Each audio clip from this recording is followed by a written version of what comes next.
Keeping up with our motto, let learning be a joy and teaching a pleasure. Here we are with a remote teaching and learning process to bridge the gap. Happy learning, students. A warm welcome to all the students of Thakur Vidya Mandir High School and Junior College. Standard 5, Subject EVS 1. Topic Motions of the Earth Part 2. Hello children, we have learned about rotation and revolution of Earth in our earlier video. We have also learned how the days and night occurs on the Earth. But we know that the length of the days and nights are not same. Now how this happens? This happens due to the inclined axis of the Earth.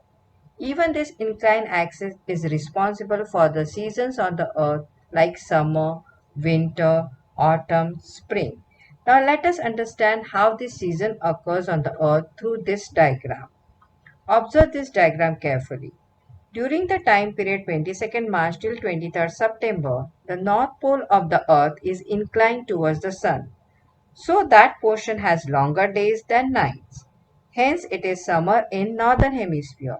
At the same time, south pole is away from the sun.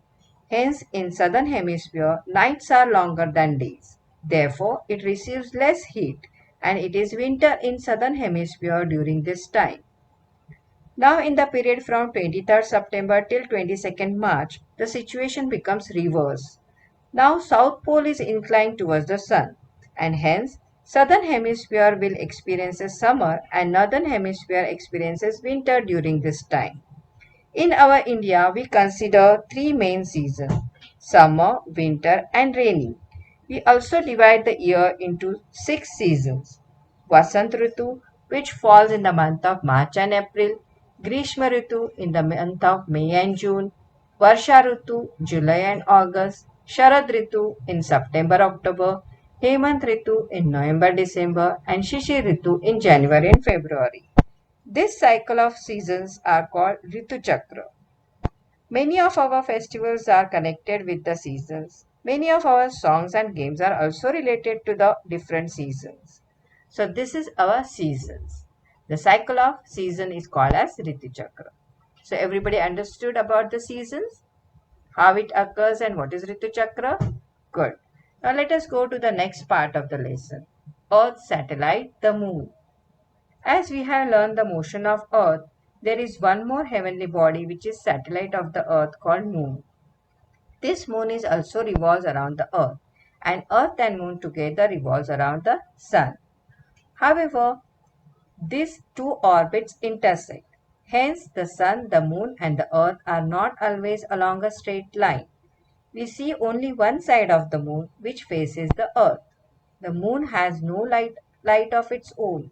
We can see the Moon because of the Sun's light that falls on it. See here, whichever part of the Moon is facing the Sun gets light, and that much part of the Moon is only visible from the Earth.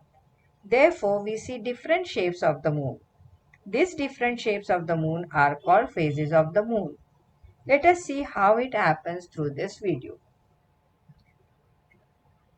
Now, when the moon comes in between the earth and the sun, we cannot see the moon at all because this is the side of the moon facing the earth does not get sunlight.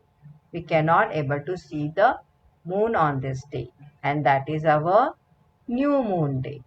So this is called the new moon. We are not able to see the moon. After 2 to 3 days, we can see some part of the moon. This phase is called as the waxing crescent. We are able to see now little part of the moon, that is waxing crescent. As the moon is gaining light, that is expanding in illumination, we use the term waxing. Waxing is gaining light. Okay. Now, about a week after the new moon, we can see half of the moon. This phase is called first quarter.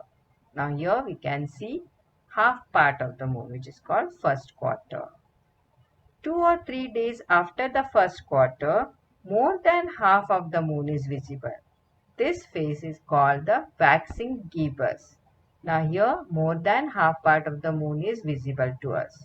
That is waxing gibbous. About 2 weeks after the new moon, we can see the full moon. This is because the full side of the moon facing the earth gets sunlight, and it's a full moon day for us. Now the moon began its return journey from the full moon to the new moon. And to come from new moon to full moon, the moon takes 15 days. And again in a return journey also it will take 15 days. The next phase is called as the waning gibbous. Waning means losing light now. As the moon is now losing light, that is decreasing in illumination, we use the term waning. Right? Now moon is going to lose its lights. The next phase is the last quarter, followed by the waning crescent. Last quarter, again we can able to see the half moon and then waning crescent. When the moon comes back between the earth and sun, it enters the new moon phase again. Number of days between two new moons is 29, as the moon takes approximately 29 days to revolve around the earth. These changing shapes of the moon are called phases of the moon. You can see the outer circle, we can see the phases of the moon, what we observe from the earth. Is it correct? So this is the more clear picture, phases of the moon. New moon to full moon, that is called as fortnight of the waxing, and full moon to new moon is called fortnight of the waning moon. It takes 15 days. Now, a lunar month. The new moon to the full moon, it takes 15 days and is called the waxing moon, is also known as Shukla Paksha. The full moon to the new moon, again it takes 15 days, it is called waning moon and it is also known as Krishna Paksha. The fortnight of the waxing moon plus fortnight of the waning moon makes our one lunar month. And the days of the lunar month is called Tithis. Is it clear, children?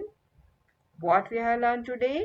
We have learned today how the season occurs and about the Ritu Chakra, cycle of season, and even the phases of the moon.